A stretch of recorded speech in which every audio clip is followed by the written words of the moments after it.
В городе Якутске благодаря профессиональным действиям сотрудников отдела по раскрытию разбойных нападений Межмуниципального управления МВД России Якутская по горячим следам раскрыты 2 дерзких преступления, совершенных с применением оружия.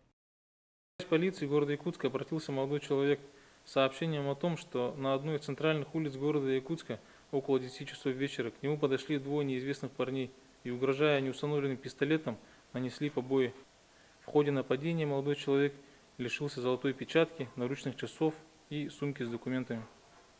Оперативниками было установлено, что в тот вечер злоумышленники совершили еще одно разбойное нападение на прохожего возле одного из домов по улице Курашова.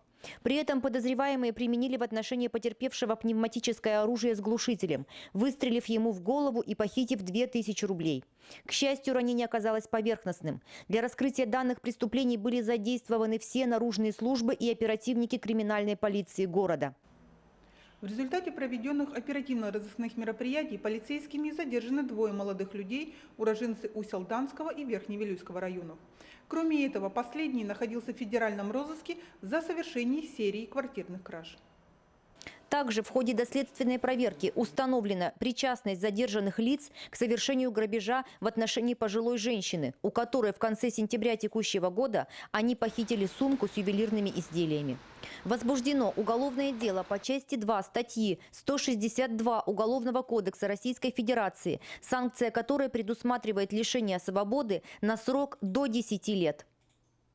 Сюжет подготовлен пресс-службой МВД по Республике Саха-Якутия.